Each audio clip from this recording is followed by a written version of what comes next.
Hello, moi c'est Dylan, je suis le fondateur de l'agence Solve et cette semaine je vais t'emmener dans les coulisses de mon entreprise. Let's go!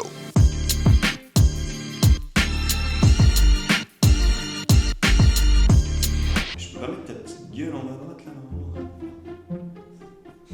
Comment je fais ça? On pense. Non mais... Je dis qu'on n'a pas le temps. Ça va.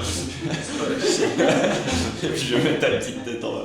J'ai ajouté pas mal de points, on a du chier de trucs à voir. Du coup, je vais essayer faut qu'on essaie d'aller assez vite. Nous, on va aller voir cette semaine si jamais on a un point client. Du coup, on va checker avec eux pour voir un petit peu comment on s'organise.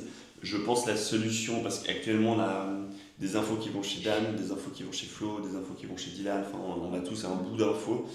C'est qu'on va déterminer, je pense, un contact. Et en l'occurrence, je pense que ça sera toi directement. Ce que j'ai mis en place, en gros, en 2 mots, c'est juste pour vous expliquer, enfin vous informer. J'ai mis un truc, en gros, une sorte de quiz où la personne, elle peut en fait automatiquement le faire en ligne. Elle arrive sur un questionnaire, elle remplit toutes les questions et puis en gros pour découvrir son score digital, elle doit mettre ses coordonnées. En 3 minutes, elle a un diagnostic avec les points clés de en gros, ça c'est ta situation avec tes réseaux, ton référencement, avec des mesures, etc. Donc dans la structure, tous les lundis matins, on commence vraiment la semaine par organiser les séances. L'objectif, il est assez simple, c'est que ça permet aussi à toute l'équipe de savoir un petit peu le programme. L'objectif principal de la séance, c'est de faire un point ensemble. Donc c'est-à-dire de voir aussi un peu l'aspect informel, savoir comment les gens vont, de voir un peu l'ambiance. Moi, ça me permet aussi de lancer l'équipe, c'est-à-dire que chaque personne va bosser sur ses tâches. Je sais que tout le monde est occupé, qu'on va avancer sur les différents points avec les clients. Ça sert à rien de faire des séances de 3 heures de temps, il faut essayer de les limiter maximum 1 heure. C'est vraiment le but d'aller au pertinent. Bon, en vrai, si on fait la commande plus ou moins cette semaine, après c'est assez vite de toute façon les matos. Et ça dépend si on a de nouveau, c'est genre des trucs qui sont en rupture de stock, mais normalement c'est pas le cas. Bon, en vrai, t'auras besoin de quoi? 2 lights, 3 3 max et 2 objectifs quoi. Une caméra, 3 objectifs. Si juste on veut prendre 3, faut qu'on mette l'oseille. Ok, et puis ensuite il y avait l'appli, la Podix et le site. Alors ça, je fais ça demain.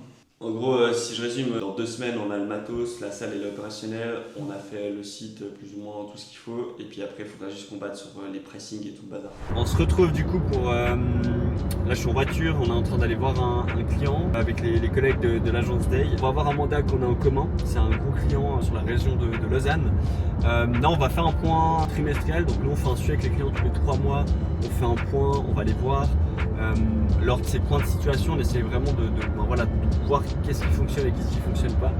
C'est important parce que ça favorise la relation client. Aussi ça, à terme, qui va vous stabiliser. Faut pas se concentrer uniquement sur l'acquisition client. L'acquisition client, c'est bien entendu très important, mais c'est d'autant plus important de garder les clients existants. A few moments later. Ok, donc fin de l'entretien client, donc ça s'est très bien passé. Le feedback client, c'est que communication très bonne, tout se passe bien. Il y a eu effectivement un de couac, mais ils ont en fait pris leur part de responsabilité là-dedans en termes d'organisation. Ils ont eu une période compliquée chez eux pour le mois de septembre et puis voilà, ça a eu aussi des répercussions. Nous, on a quand même amené des points d'amélioration, donc des choses qu'on voulait changer, adapter en termes de process pour nous faire gagner du temps et puis éviter les erreurs.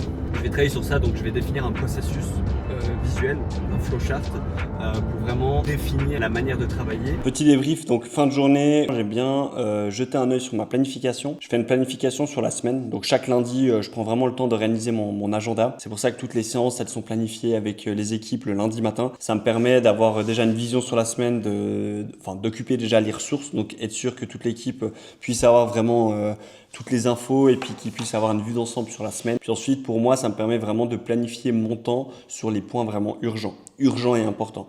On a vite tendance un petit peu à s'égarer, à prendre du temps sur des tâches qui peuvent être secondaires. Un peu ce syndrome de vas-y, je vais faire ça maintenant, comme ça c'est fait et puis j'ai plus besoin de le faire. Et ça, je pense que c'est vraiment une erreur et il faut vraiment faire attention parce qu'il y a plein de choses qui viennent s'ajouter. Il y a toujours des choses à faire, il y a toujours des choses qui sont entre guillemets importantes, mais on doit vraiment traiter les choses par priorité. Et puis en termes d'organisation, là je vais prendre un petit moment, organiser ma journée de demain. Ça va me permettre d'être focus, de prendre le temps et l'énergie sur les bonnes tâches et puis de ne pas perdre du temps à gauche à droite en faisant un peu tout et n'importe quoi. Donc voilà, c'est parti.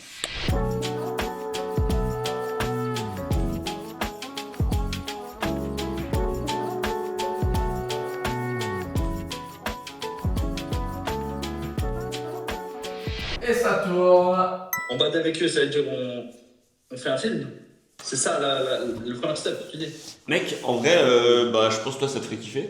Ouais, pourquoi pas. Parce qu'en vrai, je t'entendais hier dire, c'est un truc que tu kiffes faire et que t'as pas le temps de le faire, et là tu vas être payé en plus pour le faire. Ouais. Donc je pense que l'apprenti sorcier il sera tout content de faire ça. Et puis nous d'un point de vue stratégique, il faut qu'on reste plug à eux. Et au-delà de ça, faut juste qu'on se détache du fait que voilà, c'est pas nous qui gérons les retours et tout, et nous on va juste devoir être très créatifs pour apporter un maximum de valeur. En gros, je vais mettre en place 2-3 trucs en marketing traditionnel. C'est vrai que j'en fais pas du tout. Et je pense en termes de notoriété et de visibilité, je suis pas connu dans les gens, donc je vais m'aller sur ce là.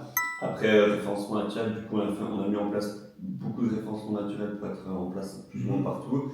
Tous ces gaillards, ils arrivent sur le site, page d'accueil, donc avec la vidéo, tout ce travail-là. Et après, on a de toute façon des call to action ici avec le quiz.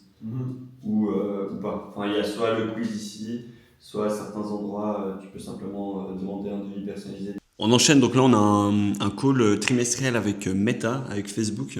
Donc on a la possibilité d'avoir un conseiller, vu qu'on est une agence qui est certifiée Meta. On a la possibilité d'avoir un conseiller directement de Facebook avec qui on a contact et avec qui on a des entretiens réguliers. L'objectif, c'est d'analyser les différentes campagnes qu'on a en cours, voir les optimisations, si on a des questions, des problèmes avec des comptes publicitaires ou n'importe quoi. On peut directement s'adresser du coup à notre contact, et ça c'est un gros avantage en tant qu'agence, c'est que Facebook c'est vraiment une plateforme hyper compliquée, il y a plein de problèmes, enfin vraiment c'est pas le plus simple. C'est-à-dire que les prospects, clients, ils se perdent assez facilement dans la plateforme. Donc ça nous donne vraiment un grand atout d'avoir la possibilité d'avoir ces contacts et directement des personnes, des humains chez Facebook avec qui on peut échanger, discuter pour améliorer nos stratégies. Ma question elle était un petit peu d'ordre général, mais un petit peu qu'est-ce que vous préconisez sur les campagnes, on va dire un petit peu générales, quand on fait vraiment des campagnes complètes sur Meta.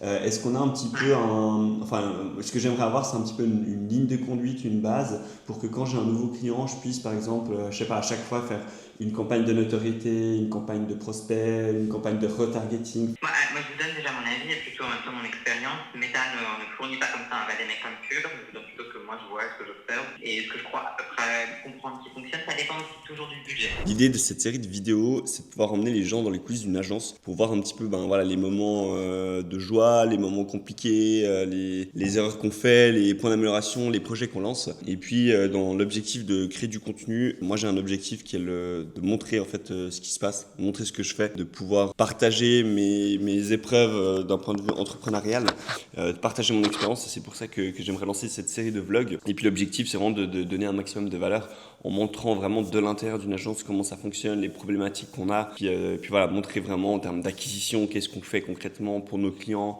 à l'interne pour les process, pour le recrutement. Et puis l'objectif, il est de tourner une vidéo par semaine pour pouvoir partager un maximum de valeur de la manière la plus authentique possible. Donc j'espère que ce type de contenu et ce type de format vous plaira. Et puis on se retrouve tout bientôt.